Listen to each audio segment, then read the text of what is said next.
Well, here we are. Gentleman's correct. The House will be in order. The eyes of the world are upon us. The eyes of the American people are upon us. But most importantly, the eyes of the people who put their faith in us in sending us to this institution are certainly upon us. And as we engage in this debate, I will say there's one thing that is clear to me, that everyone in this room loves this great country, loves this country. America has stood the test of time and risen above disasters as one people.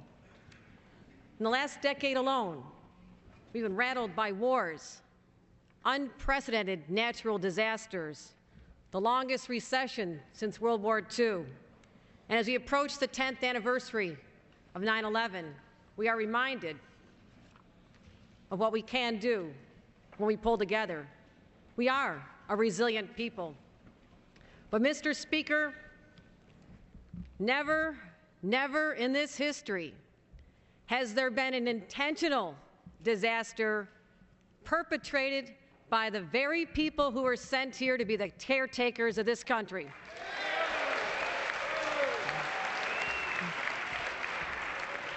And that is exactly what will happen if we refuse to take action, prevent default, and pay our nation's bills now, not 6 months down the road. I understand that a spirited debate in defense of one's viewpoints, certainly.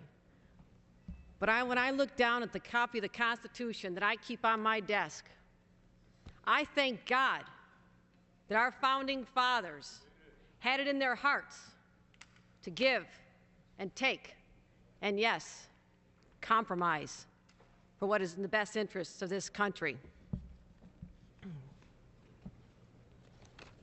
I can't go back to the Hillview restaurant on Transit Road in Lancaster and look into the eyes of my early birder seniors and tell them that we didn't get this job done, that we decided to continue this game of political chicken, to dangle default cruelly over the heads of our citizens and our businesses and our economy, and hold it hostage while we, as you've heard so many times, kick this can just down the road again. Mr. Speaker, am I really supposed to tell the greatest generation that when they passed us the torch, we dropped it? Because we couldn't compromise. And that is why my amendment is a simple statement of America's priorities. It says before we cut our education for our children, that we first must cut subsidies to big oil and corporate jets.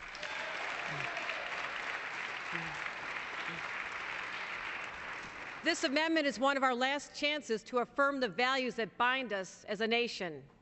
I know one of these shared values is our sense of obligation to create a better world for our young people to inherit, so we give these young people a better chance at achieving their dreams than even we had. The next generation will be more prosperous and more secure, but only if we invest in it now. In the human capital, whose creativity, innovation, and work ethic can ensure this country remains the world's leader and a beacon of hope to others. But, Mr. Speaker, I feel this is all at risk. Speaker Boehner's plans results in consequences I can't imagine anyone in this room really wants.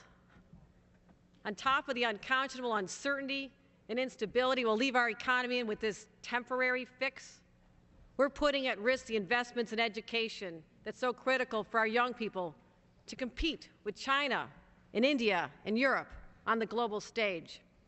My amendment's about priorities, the priorities of the people we represent. Because I say slashing programs for seniors, young people, middle class, all because we're afraid of the influence of big oil. That is wrong on so many levels. You know, I come from a family of entrepreneurs.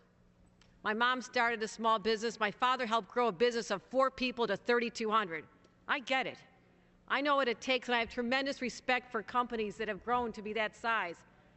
And if they have a chance to have a corporate jet, I don't begrudge them. That's great.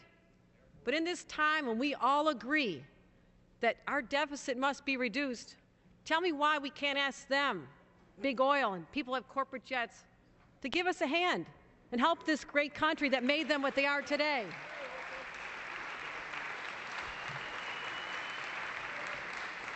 You know, little Siemens hardware store in Genesee County, run by generations of the Siemens family, how is it they pay more in taxes than the big companies that are shipping jobs overseas? I can't explain this to the Siemens family. I don't know about you, but I cannot do that.